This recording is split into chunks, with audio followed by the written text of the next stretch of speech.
Día 79. Entre los dos testamentos. Los 400 años de silencio. ¿Has escuchado hablar de los 400 años de silencio? Es en ese tiempo en que Dios no se reveló a los hombres. Sin embargo, al finalizar ese periodo nos envía la más grande señal de su amor y misericordia a nosotros, su creación. Todo lo que anunciaba el Antiguo Testamento fue cumplido y hecho realidad. La promesa del Mesías ya era palpable, pero en ese silencio sucedieron muchas otras cosas de las cuales ignoramos. Se escribieron muchos libros, nacen nuevas sectas, emergen nuevos imperios gobernadores del mundo conocido. En el momento menos esperado para los hombres, Dios se revela en carne a la humanidad. Primero, periodo persa, comprendido entre el año 430 al 332 a.C. Al final del Antiguo Testamento, cerca del año 430 a.C., Judea era una provincia persa. Persia había sido potencia mundial de mano del rey Ciro cerca de 100 años y siguió siéndolo después de cerca de 100 años más. Durante este periodo poco se sabe de la historia judía. El dominio persa era en su mayor parte o se caracterizaba por ser moderado y tolerante, y los judíos gozaban de bastante libertad. Segundo, periodo griego, comprendido del año 331 al 367 a.C.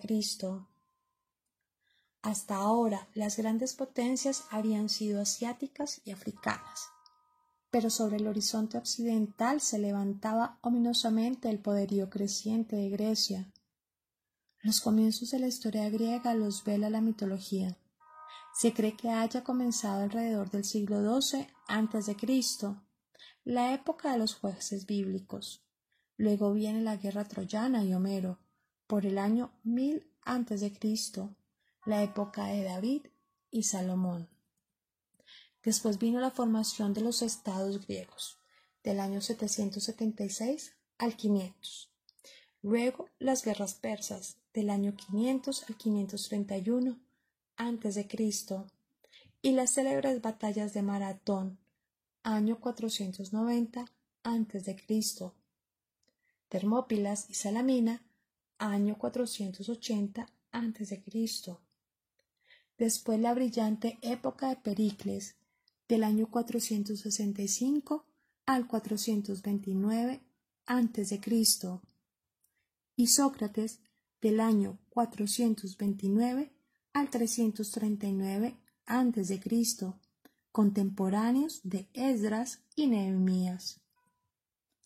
Alejandro Magno, en el año 336 a.C., asumió el mandato del ejército griego y con rapidez se lanzó al oriente sobre las tierras que habían estado bajo el dominio de Egipto, Asiria, Babilonia y Persia.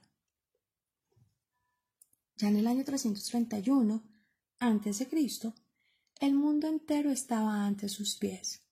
En su invasión a Palestina en el año 332 a.C., mostró gran consideración ante los judíos, dejó intacta a Jerusalén y ofreció garantía a los judíos para que se establecieran en Alejandría.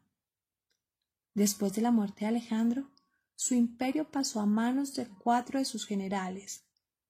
Palestina, situada entre ambos, fue primeramente de Siria, pero en el año 301 a.C. pasó a manos de Egipto, en cuyo poder estuvo unos 100 años, hasta el año 198 a.C. Bajo los reyes de Egipto, llamados los Ptolomeos, la suerte de los judíos era por lo general pacífica y feliz. Los que estaban en Egipto edificaron sinagogas en todas sus colonias. Alejandría llegó a ser un centro de gran influencia en el judaísmo. En el año 198 a.C., Antíoco el Grande reconquistó Palestina, que pasó nuevamente al poder de los reyes de Siria, llamados los seleucidas. Antíoco Epifanes, del año 174 al 164 a.C., adversario acérrimo de los judíos, hizo un esfuerzo salvaje y decidido para exterminarlos a ellos y a su religión. Devastó Jerusalén en el año 168 a.C., profanó el templo, sacrificó un cerdo sobre el altar, erigió un altar a Júpiter, prohibió el culto del templo y bajo pena de muerte la circuncisión. Destruyó todos los ejemplares de la escritura que pudieran hallarse y mató a todo aquel que tuviera tales ejemplares en su poder. Vendió como esclavos a miles de familias judías y recurrió a toda forma imaginable de tortura para obligar a los judíos a que renunciaran a su Dios y religión. Esto condujo a la revolución y sublevación de los macabeos, una de las hazañas más heroicas de la historia. Tercero, periodo de la independencia, del año 167 al 63 a.C., también llamado el periodo macabeo o asmoneos. Matatías, un sacerdote de patriotismo intenso y valor sin límites, enfurecido por los intentos de Antíoco Epifanes de destruir a los judíos, reunió a un grupo de judíos leales y alzó la bandera de la liberación. Tuvo 5 hijos guerreros y heroicos: Judas, Eleazar, Jonatán, Simón y Juan. Matatías murió en el año 166 a.C. Su manto cayó sobre su hijo Judas.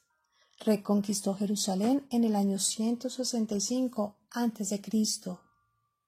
Purificó y reconsagró el templo.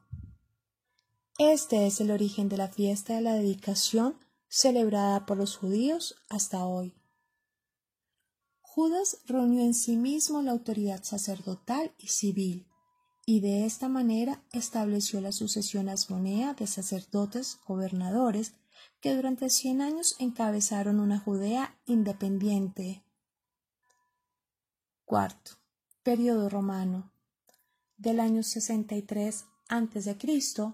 hasta la época de Cristo. En el año 63 a.C., Palestina fue conquistada por los romanos bajo Pompeyo. Antípater fue nombrado gobernador de Judea. Le siguió su hijo Herodes el Grande, el rey de Judea, en los años 37 a.C. al año 3 a.C. Para ganarse la buena voluntad de los judíos, Herodes reedificó el templo con gran magnificencia. Fue un hombre brutal y cruel.